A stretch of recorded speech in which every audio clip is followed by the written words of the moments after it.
ओम शांति।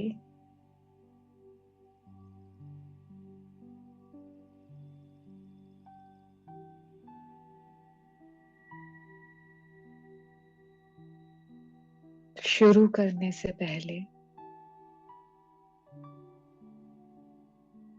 हम 3 मिनट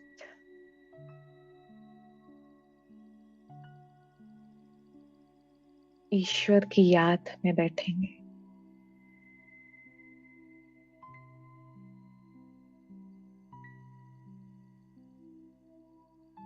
इस ज्ञान के सार की स्मृति में बैठेंगे कि मैं एक चैतन्य शक्ति हूं।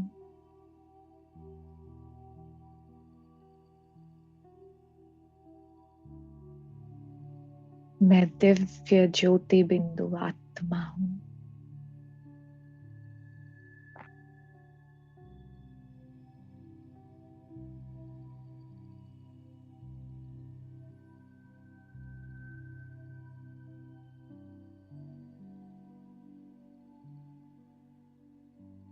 मैं ईश्वर से सच्ची मोहब्बत करने वाली आत्मा हूं।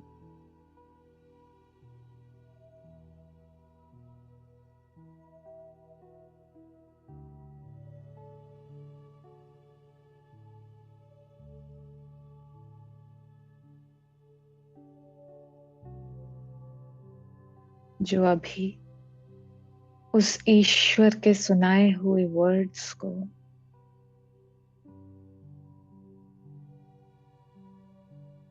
सुनकर अपने जीवन में धारण करने वाली आत्मा हूं।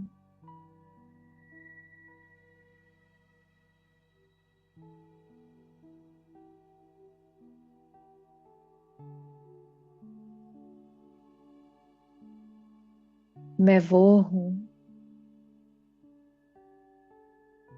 जो ईश्वर के सत्य स्वरूप का अनुभव कर सकती हूं। मैं वो भाग्यवान हूं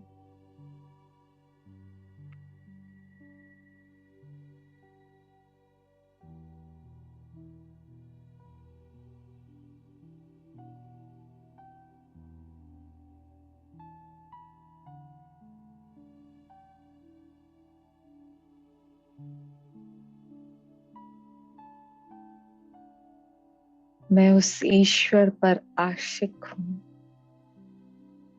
फिदा हूं।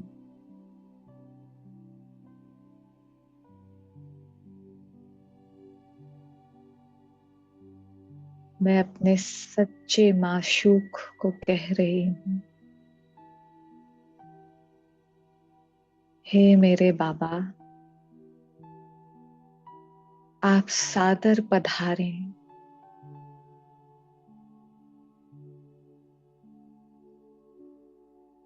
और जो भी हम आपके सुनाए हुए वर्ड्स पढ़ें, सुने, डिस्कस करें,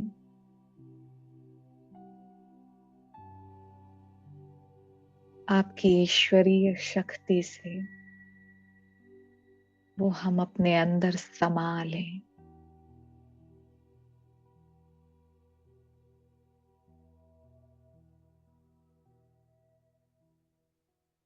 ओम शांति।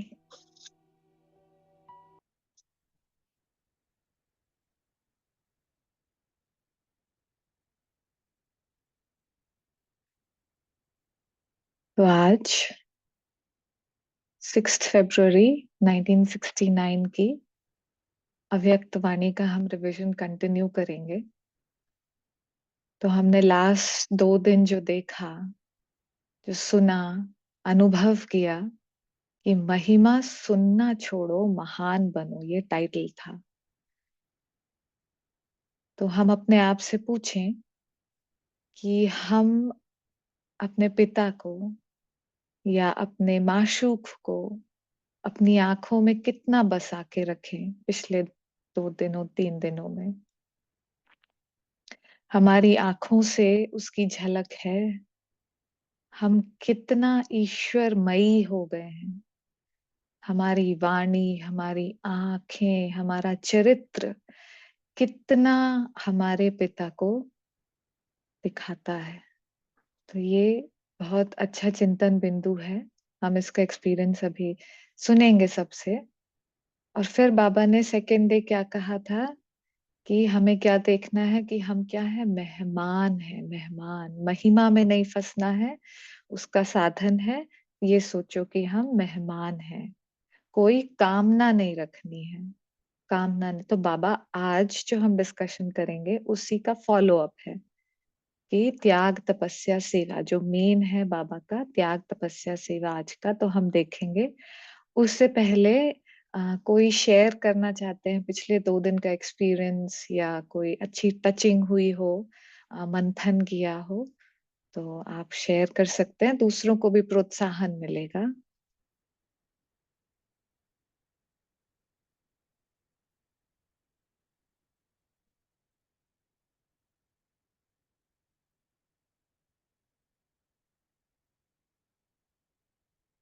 अच्छा, ठीक है।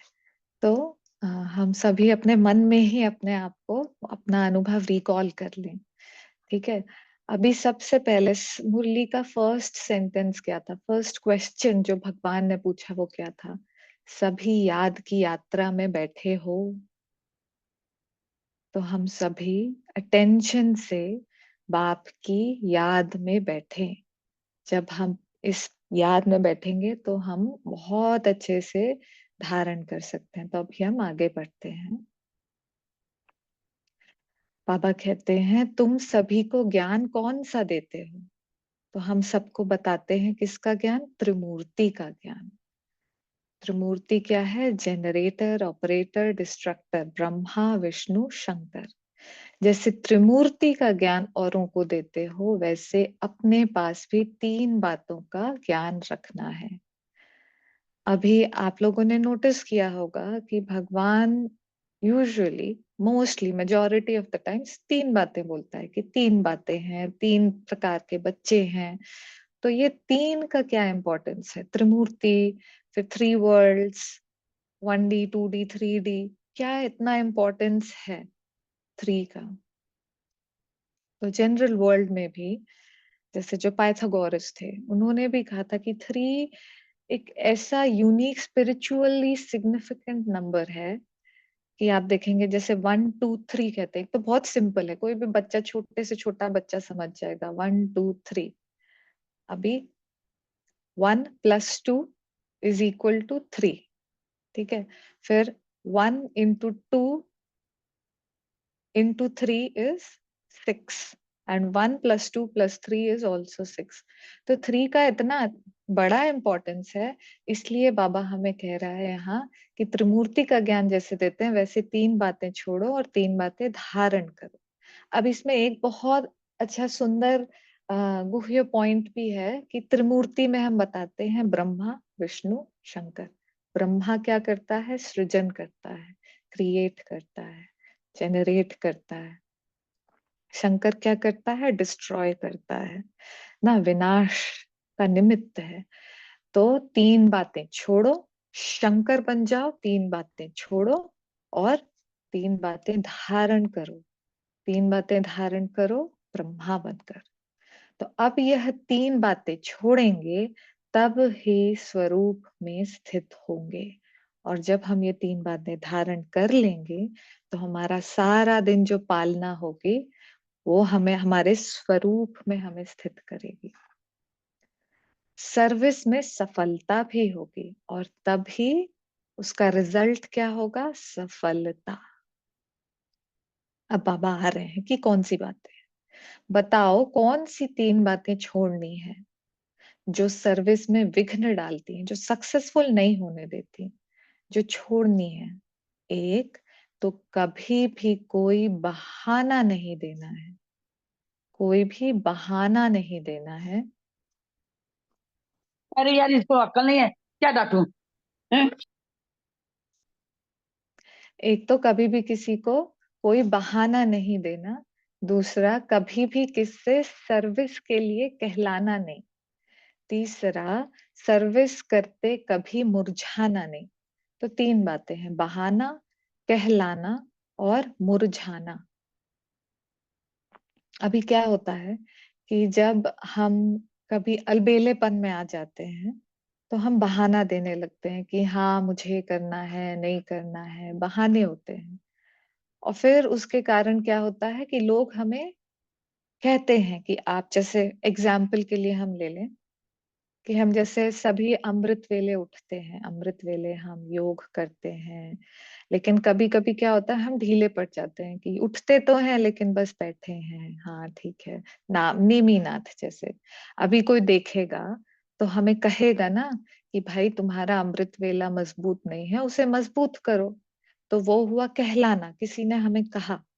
ऐसे कहते हैं ना कि कुछ होते हैं जो खुद से करते हैं, कुछ होते हैं जो कहने से करते हैं, और कुछ होते हैं जो कहने से भी नहीं करते। उनकी तो बात बाबा करता ही नहीं। तो यहाँ भी बाबा 3 प्रकार के बच्चों के बारे में बोलता है। तो कहलाना नहीं है, खुद से इशारे से समझना है, बाप की श्रीमत के हिसाब से खुद से समझना है, और मुरझाना नहीं है। अब जो पहली दो चीजें होंगी ना, बहाना और कहलाना, तो मुरझाना ऑटोमेटिकली आएगा ही।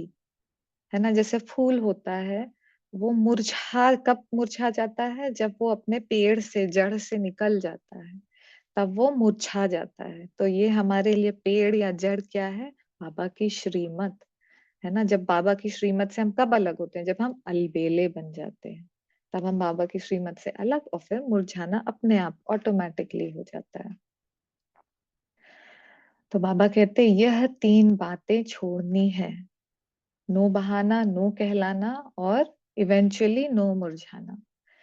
और फिर कौन सी 3 बातें धारण करनी है? त्याग, तपस्या और सेवा। ये 3 बहुत इंपॉर्टेंट बातें हैं जो ब्राह्मण जीवन में सभी के मन में रहती हैं कि हमें त्याग, तपस्या और सेवा, इन तीनों का इम्पोर्टेंस बहुत ज्यादा है। अब जैसे हम देखेंगे कि जो बहाना था, बहाना बहाना क्यों आता है? यूजुअली अलबेलेपन के कारण आता है। क्यों? क्योंकि हम त्याग नहीं करना चाहते। किसका? आराम का त्याग, या हमारे कंफर्ट का त्याग नहीं करना चाहते, इसलिए हम बहाना देते हैं। अब हम इसको स्थूल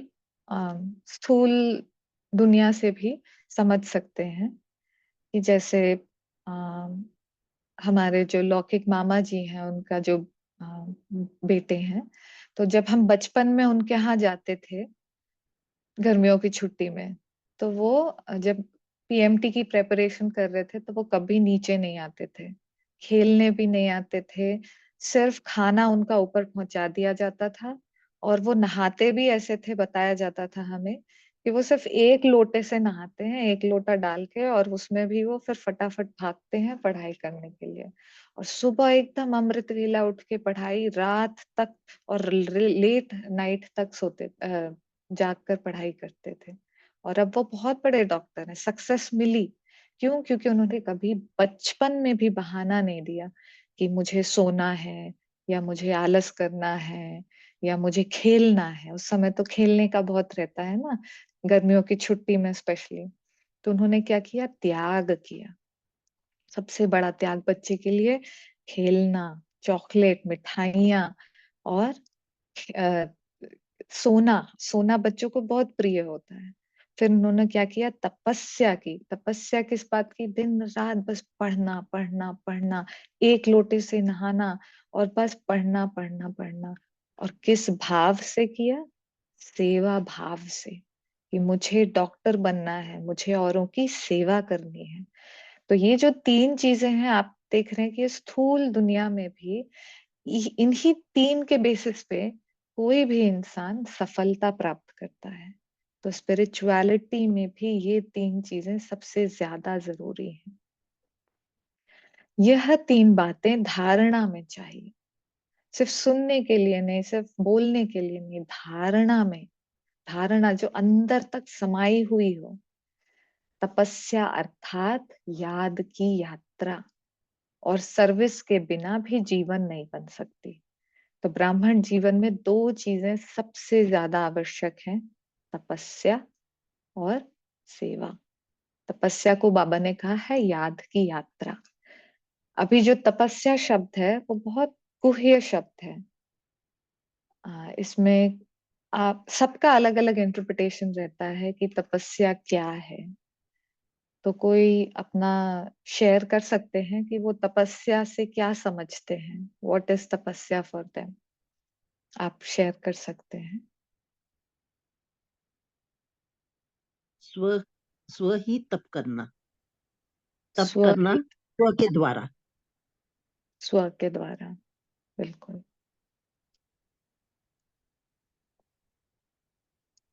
और बहुत सारे तपस्या के पॉइंट्स हैं। जब हमें किसी चीज को अचीव करना होता है, किसी लक्ष्य के प्रति यदि हम फोकस्ड होते हैं, तो वो हम्म। चाहे वो कुछ भी कार्य हो, वो बिना तपस्या के नहीं हो सकती है। तो हम्म। किसी भी लक्ष्य के प्रति हम फोकस्ड होके जब इंटेंस एफर्ट लगाते हैं, तो हम्म। दैट इज ऑल्सो तपस्या। तपस्या, एकाग्रता, एक रस, बस एक के पीछे खुद में तपना। यस। तो हम कुछ ऐसे ही पॉइंट्स डिस्कस करते हैं, जैसे तपस्या का अर्थ क्या है। आज जैसे मुरली जिन्होंने भी सुनी हो, जो साकार मुरली थी, तो उसमें आया था सच्ची मोहब्बत, एक रस, सच्ची मोहब्बत, निरंतर याद, इसे भी तपस्या कहते हैं। तपस्या में क्या होता है, एक से बस सच्ची मोहब्बत। जब सच्ची मोहब्बत होती है ना, तो बस कोई भी आत्मा उसी चीज में रम जाती है। एक मुरली में दीदी बाबा ने कहा था कि हम्म। तपस्या का अर्थ है बाप के साथ मौज मनाना। मौज मनाना, हाँ, बिल्कुल। और तपस्या में ये नहीं कि तप रहे हैं बिल्कुल ही परेशान, बिल्कुल मायूस बेबस, नहीं, मौज मनाना, बिल्कुल बिल्कुल बाबा के शब्द। तो तपस्या अर्थात याद की यात्रा, तपस्या अर्थात बाप के प्यार में, बाप के स्नेह में खोए हुए होना, तपस्या अर्थात एकाग्र, तपस्या अर्थात एक रस, तपस्या अर्थात इकोनॉमी वाला। कैसे तपस्या अर्थात इकोनॉमी वाला, वो बिल्कुल किस चीज की इकोनॉमी करता है, बोल की इकोनॉमी, व्यर्थ नहीं बोलेगा। वो अपने कॉन्सेंट्रेटेड रहेगा, अपने काम में फोकस्ड रहेगा। क्या होता है जब हम बहुत वाचा में आते हैं ना, तो हम इधर उधर अपना पूरा माइंड, जहां पे भी हमारी दृष्टि जाएगी ना, वो हमारा डिस्ट्रीब्यूट हो जाएगा। तो डिस्ट्रीब्यूट नहीं होने के लिए हमें फोकस्ड रखना है, मौन, एकाग्र, एकांत। ये नहीं बाबा कहते कि एकांत में चले जाओ, बिल्कुल जंगल में चले जाओ, नहीं, वो नहीं, वो वाला एकांत नहीं। एकांत वासी मतलब, जैसे जब हम परम धाम में होते हैं तो हम क्या होते हैं, एकांत वासी। हम सब इस दुनिया में, आवाज की दुनिया में रहते हुए भी एकांत वासी, एकाग्र, एक रस। इस रस में इतने रम जाए ना, अपने आप को इतना तपा लें कि हम बस एक तप के सोना बन के निखर के निकलें, उसे कहेंगे तपस्या। फिर तपस्या उसको भी कहते हैं कि जब हम इस व्यक्त में रहते हुए अव्यक्त फरिश्ता रहें, अव्यक्त फरिश्ता जैसे रहें, वो है तपस्या। उसमें मेहनत है, उसमें त्याग है, और उससे सेवा भी होती है। तो ये जो तीन शब्द हैं, ये आपस में इतने इंटरलिंक्ड हैं। जैसे बाबा यहाँ आगे कह भी रहे हैं कि पहले बाबा ने कहा कि तपस्या और सर्विस के बिना जीवन नहीं बन सकती। इन दोनों बातों की सफलता त्याग के बिना नहीं हो सकती। तो तपस्या और सेवा, इनका आधार क्या है, त्याग।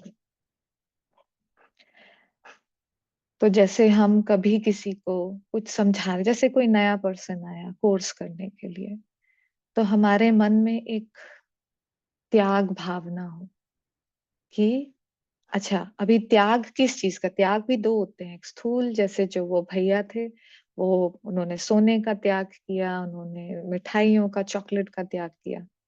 और दूसरा होता है सूक्ष्म त्याग। सूक्ष्म त्याग जैसे मैंपन का त्याग, हमने कल सुना था महिमा।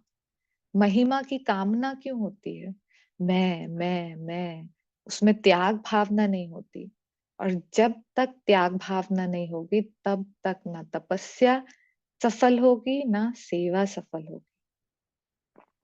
तो जैसे ही त्याग की भावना कैसे हुई, जैसे कोई हमारे पास कोर्स करने आया, तो हमारे अंदर से ही ना एक ऐसी भावना है कि ये जो भी आया है शुभ भावना, शुभ कामना रहेगी।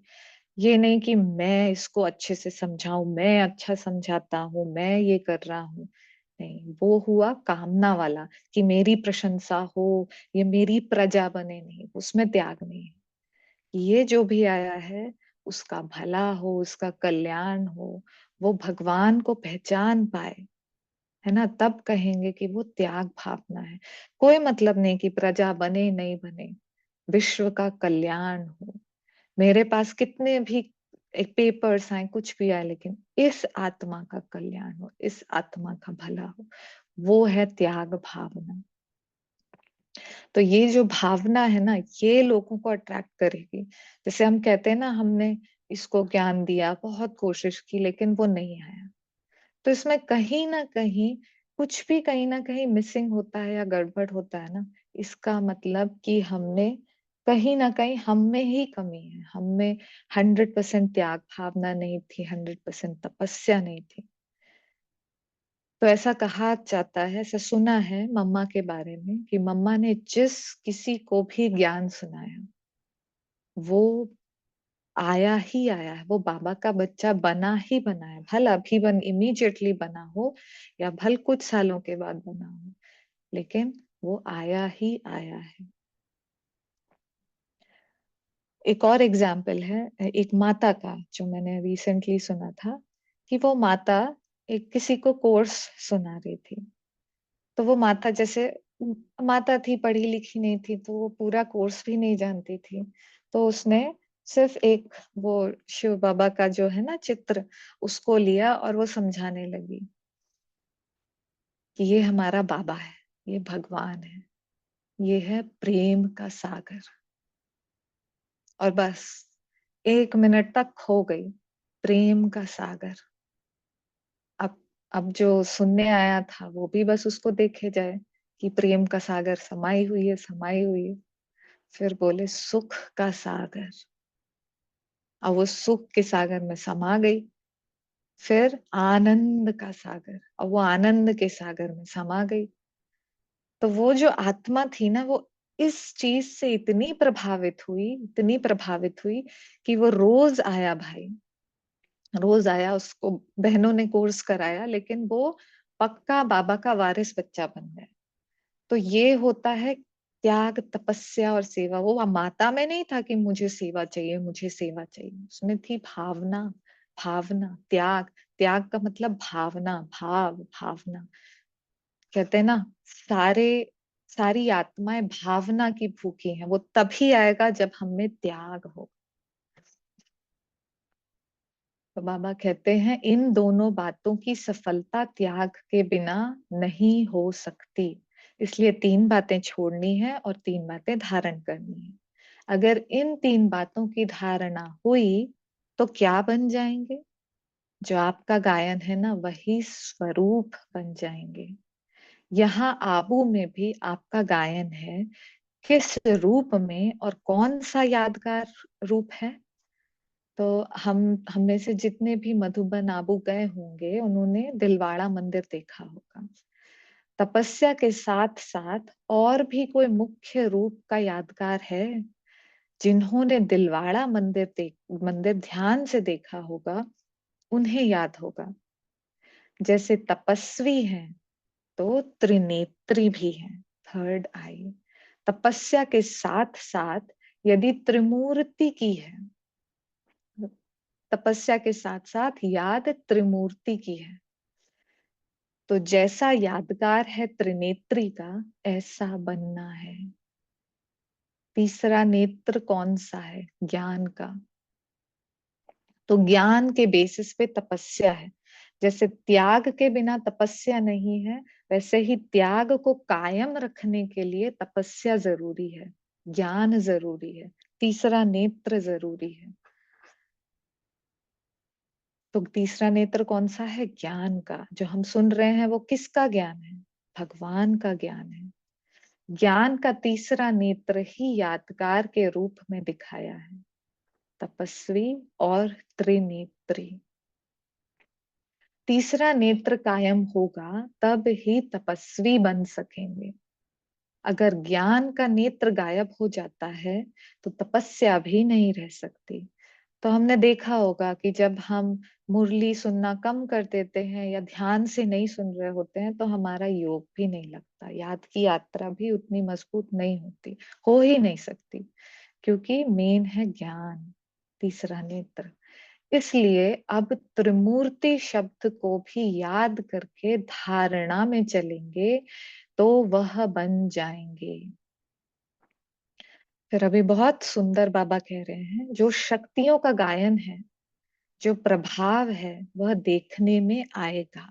हम शक्तियां हैं। अभी क्या है, अभी हम गुप्त हैं। अभी तो फिर भी थोड़ी प्रत्यक्षता हो गई, 1969 में तो बिल्कुल ही गुप्त थे। अभी तक शक्तियां गुप्त क्यों हैं? क्यों गुप्त हैं हम?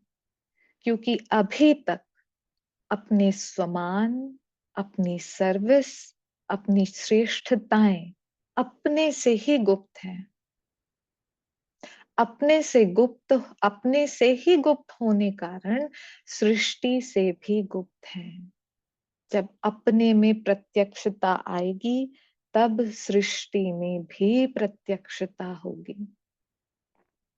तो एक मम्मा का बहुत सुंदर एग्जाम्पल है कि एक बार पहले मम्मा के समय में तो बहुत एंटी ब्रह्म कुमारीज थे। तो एक बार काफी लोग 8-10 लोग आए सेंटर पर और बहुत हंगामा करने लगे, दरवाजा भी तोड़ दिया और अंदर घुस के आए। बोले मिलाओ हमें अपनी मातेश्वरी से, हमें उनसे बात करनी है कि अपना ये सेंटर बंद करें। तो किसी ने नहीं बोला कि मम्मा कहाँ है, बट उन्होंने पूरा फ्लोर छाना, नहीं मिली। फिर वो फर्स्ट फ्लोर गए और बिल्कुल गुस्से में, क्रोध में, कि बस आज तो हमें इनको समझाना है, इनको यहाँ से निकालना है। तो ऊपर फर्स्ट फ्लोर में उन्होंने देखा कि मम्मा एक कमरे में याद में बैठी हुई है। तो वो उस कमरे में घुसे, लेकिन गुस्सा नहीं किया उन्होंने, वहां नहीं चिल्लाया, वो बैठ गए, बस मम्मा के सामने जाके बैठ गए। मम्मा याद में, मम्मा उनको देख रही है और वो मम्मा को देख रहे हैं। बस साइलेंस, कुछ नहीं, कोई कुछ नहीं बोल रहा है। कुछ देर बैठे वो, और कुछ देर बैठकर उठे और चुपचाप चले गए। कोई शब्द नहीं, कोई नहीं। फिर जब नीचे पहुंचे तो उनके साथियों ने पूछा कि भाई क्या निष्कर्ष निकला, कब जा रहे हैं यहाँ से? तो उनका जवाब क्या था कि भाई ब्रह्मा कुमारी जैसी भी हो, लेकिन इनकी जो मातेश्वरी, जो मम्मा है, वो साक्षात देवी है। साक्षात देवी, तुमको जाना है, तुम जाके खुद बात करके आ जाओ, हम तो भाई उससे नहीं बोल पाए। तो वो भी नहीं आए, क्योंकि उनको लगा कि ये भी हमें जादू कर देंगे। तो ये होता है तपस्या, त्याग और तपस्या का रिजल्ट, जस्ट सेवा। तो ऐसी, और क्यों ऐसा हो पाया? मम्मा, बाकी ब्रह्म कुमारियों में इतनी शक्ति क्यों नहीं थी? वो उन्हें रोक क्यों नहीं पाए? मम्मा के पास जाते ही वो साइलेंट हो गए। क्यों? इसका बाबा ने ये रीजन बताया ना, कि जो हमारी श्रेष्ठताएं हैं वो जब गुप्त नहीं होंगी, वो जब प्रत्यक्ष होंगी, तो मम्मा अपने में जो विशेषताएं हैं, जो श्रेष्ठताएं हैं, वो अपने आप को उस शक्ति के फॉर्म में देखती थी, दुर्गा के फॉर्म में देखती थी। एक तो बाबा उनको सरस्वती कहते थे, लक्ष्मी बताया भी कि वो लक्ष्मी, श्री लक्ष्मी। तो वो स्थिति में रहती थी। शी हैड रियलाइज्ड हर स्वमान, she had realised her potential. उनमें प्रत्यक्षता, तो विश्व के सामने वो प्रत्यक्ष थी, कि एक नजर से, दृष्टि से उन्होंने परिवर्तन कर दिया सृष्टि का। तो अभी हम बाबा को याद करेंगे और अपनी इन श्रेष्ठताओं को, इन स्वमान को, इसकी फीलिंग में बैठेंगे। हमारे अंदर थॉट्स तो बहुत आते हैं ज्ञान के, बट उन थॉट्स को फ्यूल करने के लिए, उन थॉट्स को पावर देने के लिए फील करना बहुत जरूरी है, रियलाइज करना, उनको अपने आप में प्रत्यक्ष करना। तो अभी हम वही करेंगे।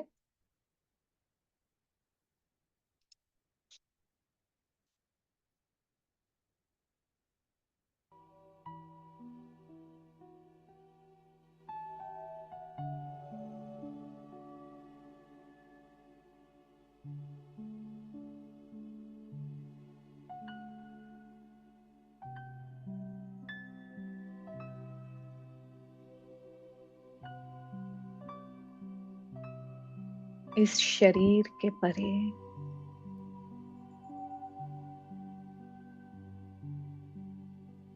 मैं चैतन्य शक्ति हूँ।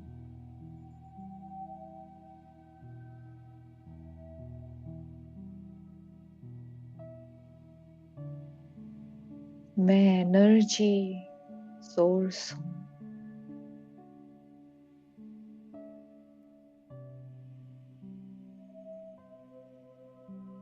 जो इस शरीर को, इन कर्मेंद्रियों को,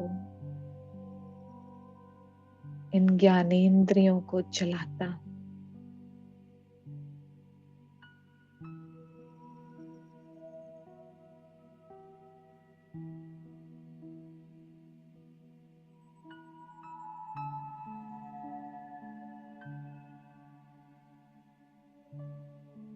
मेरा स्वरूप और ईश्वर का स्वरूप एक है। पॉइंट ऑफ लाइट,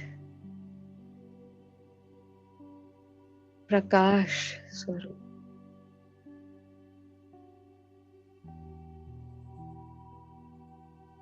सर्वशक्तिमान।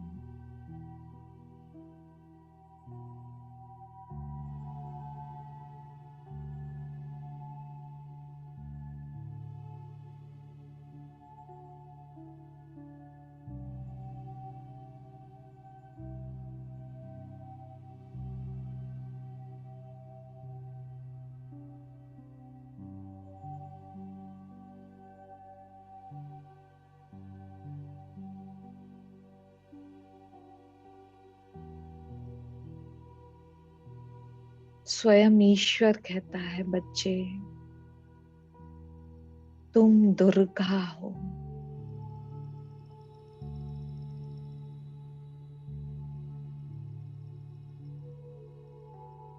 तुम्हारी शक्तियां अथाह हैं।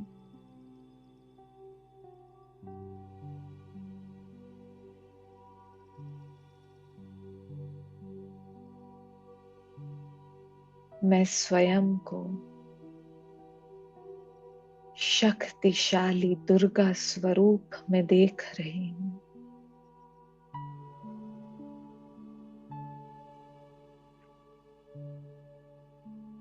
आंखों में तेज,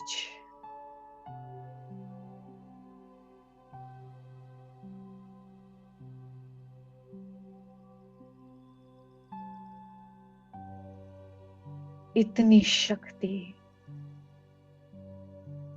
कि कोई भी विकार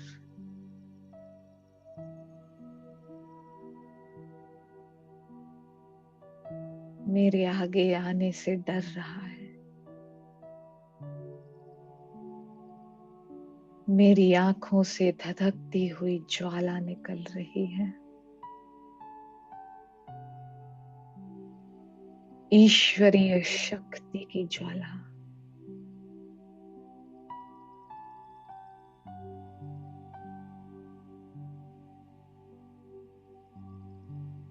मेरे सामने जो भी विकारी ख्याल से, क्रोध में, काम में आ रहा है,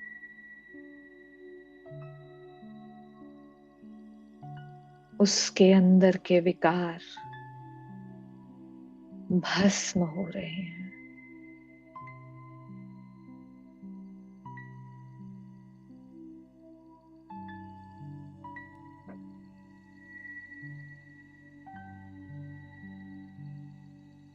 ये ईश्वरीय शक्ति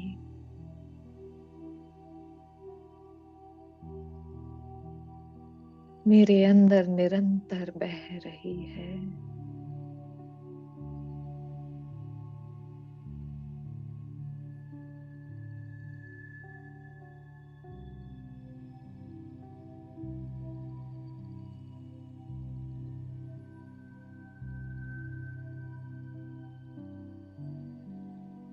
मेरे मुख पर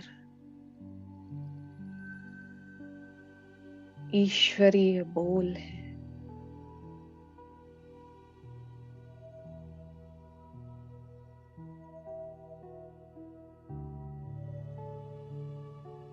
ये बोल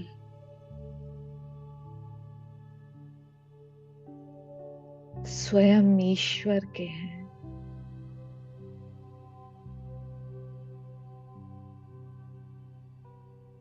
इनमें इतनी शक्ति है कि जिस किसी के कानों में पड़े उनके अंदर के विकार भस्म हो जाए।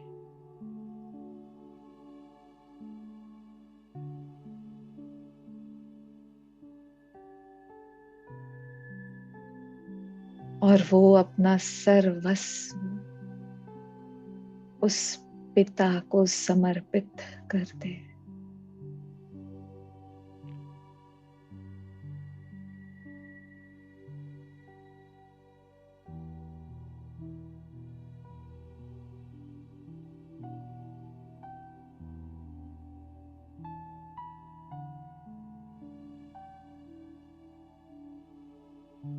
मेरे पास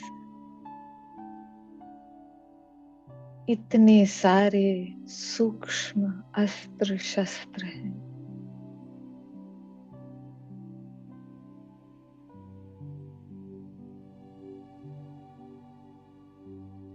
मैं यज्ञ रक्षक हूँ।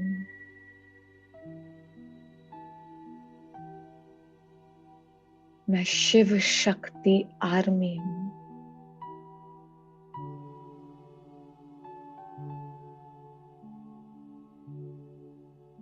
स्वयं की रक्षक, परिवार की रक्षक, यज्ञ रक्षक हूँ।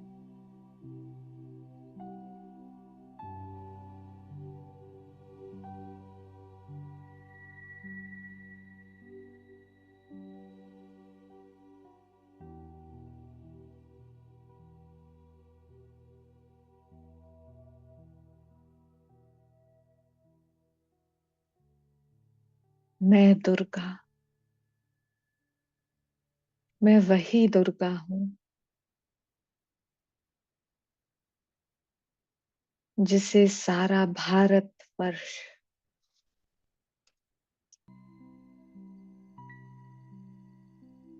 पूजता है।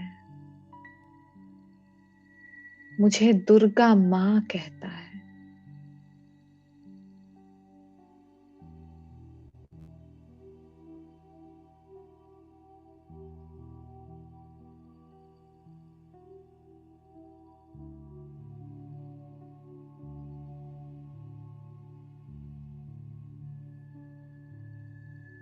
इन सर्व भक्तों की माँ हूं मैं।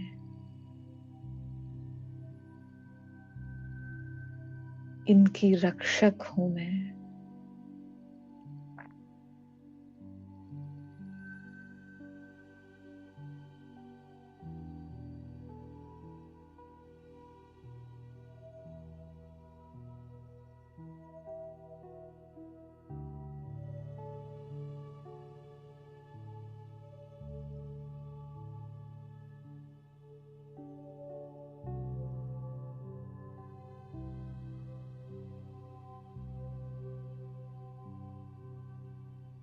एक मिनट के लिए इस दुर्गा के स्वरूप में, शक्तिशाली स्वरूप में स्वयं को एक मंदिर में स्थापित देखें।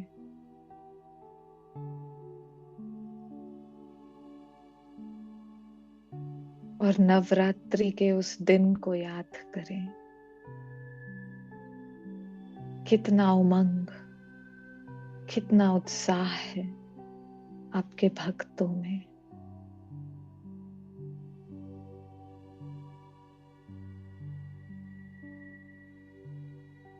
उनको मां बनकर शक्ति दें,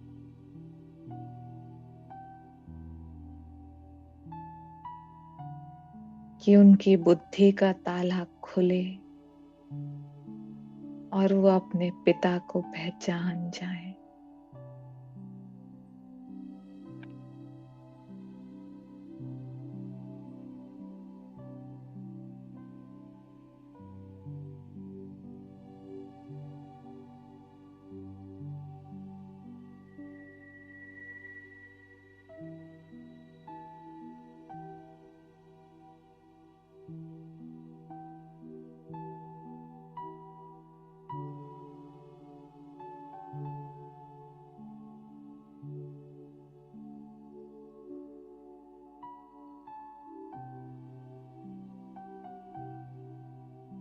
इस स्वरूप में,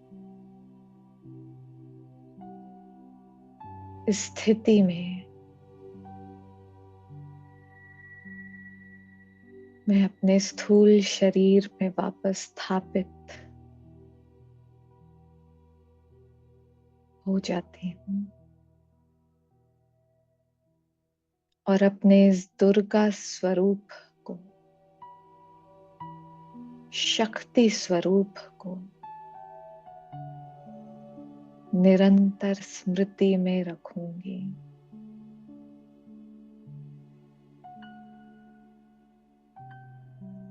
ओम शांति।